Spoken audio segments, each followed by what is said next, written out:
And answer portion of our program. Our two very able questioners today are Mr. John Hess, CEO of Hess Corporation, and Mr. Mark Galogli, Managing Principal of Centerbridge Partners. Mr. Hess, you have the first question. Mr. President, welcome back to New York. Mr. President, you've been a tough negotiator to address unfair trading practices and ensure that U.S. businesses get fair treatment. But there's a growing consensus that the trade war has a cost and is weighing on our economic growth and capital spending. As you know, capital spending in the United States last year was up 10%. This year, it's flat. While you mentioned in your speech significant progress that has been made on several fronts, a number of industrial sectors have recently been hurt: manufacturing, automotive, and oil. What are your plans to address these economic headwinds? Good. Thank you, John. They haven't been hurt. You know, they were totally down. Now they are a little bit down because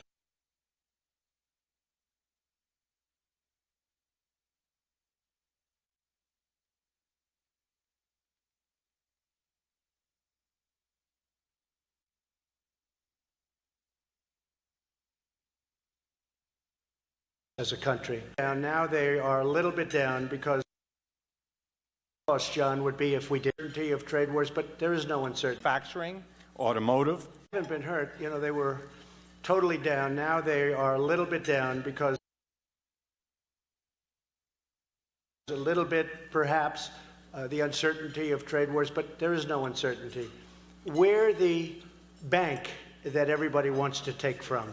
We're the source that everybody needs and everybody wants all over the world. The real cost, John, would be if we did nothing. The cost of doing nothing was killing us as a country, our national debt and so many other things, but it was killing us. So when you say, gee, let's just, because perhaps this is an assumption based on the question, gee, let's just keep it the way it is with China. That would be the real cost. We can't do that.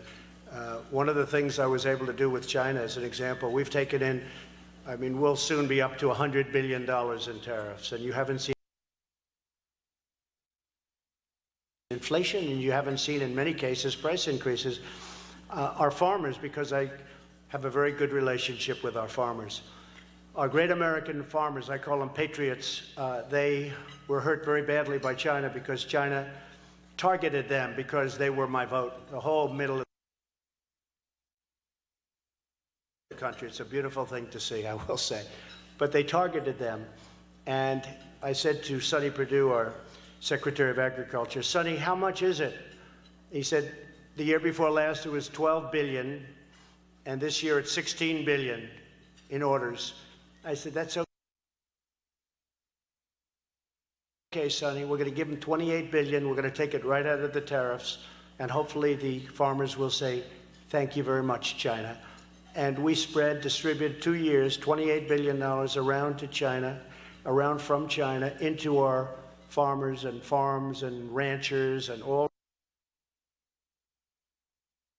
the people that were targeted. So I would say in a rough manner by China. I would say in a very rough manner.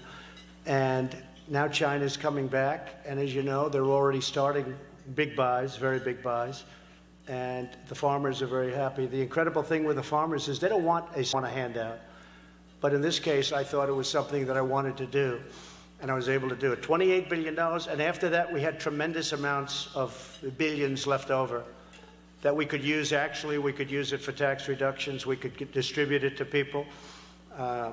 And again, if we don't make a deal with China, look, I had a deal. We had a deal. This gentleman can tell you. We were so close to a deal.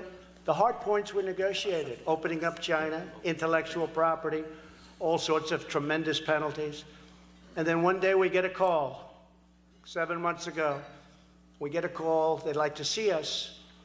And we saw them, and they explained why they can't do 3 or 4 things that we were already agreed to. And I said, okay, hey, look, I'm in the real estate business in New York. I've heard that before, sadly. It wasn't like, oh, gee, I'm so shocked. But I was a little surprised. You know, it's China. They're not supposed to do that. But they did. And I'll tell you what, I'll bet you they wished they didn't do it.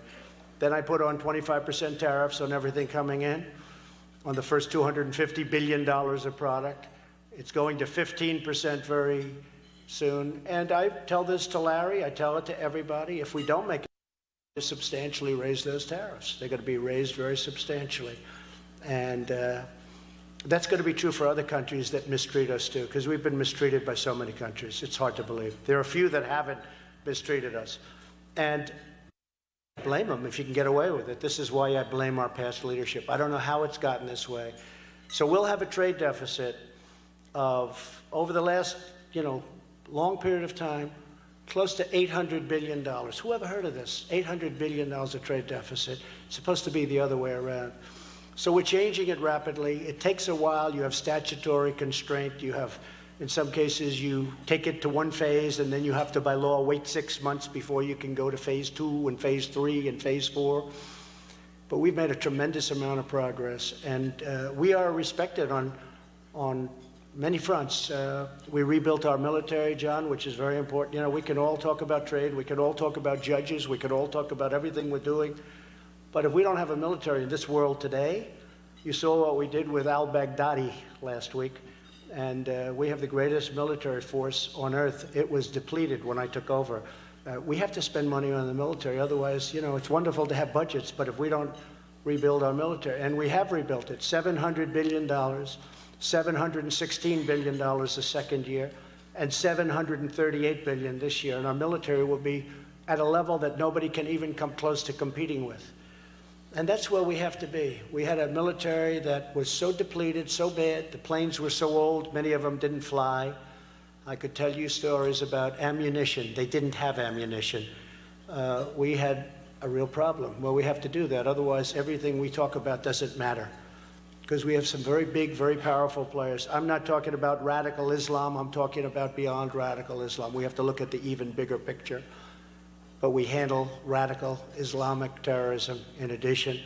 We wiped out ISIS and now would like to bring our people back home. We kept the oil.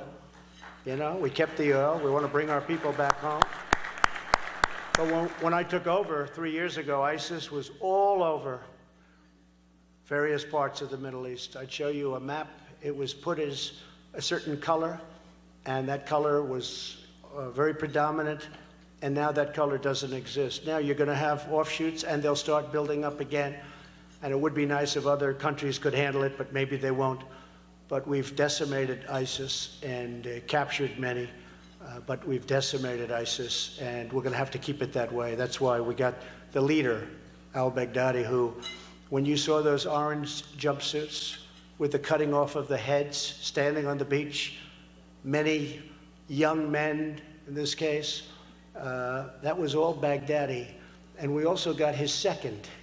They had just taken a man. He just became second. Well, he got it too. And guess what? We have our eye on his third. His third has got a lot of problems because we know where he is too. So we have to keep it that way. Otherwise, we're going to continue to have problems. You look at what's happened in Europe. I mean, what's going on in Europe is very sad when you look at what's taken place in Europe. So they have to be able to straighten out their own problems. But John, we've rebuilt our military. Our manufacturing is coming back at a very, very strong pitch. It's a little bit down from where it was last year, but last year we're doing record numbers. It's coming back very, very powerfully, and our country is really strong. And I think one of the things that we can all talk about is the $10,000 per consumer, per person, but per consumer. When you look at that, I think really we're going to go forward because our consumer is so strong and never been strong like this. So we're in great shape for the future. Thank you, John. Thank you, Mr. President. Thank you. Mr. President, all the folks in the room are business leaders. Business works hard to think through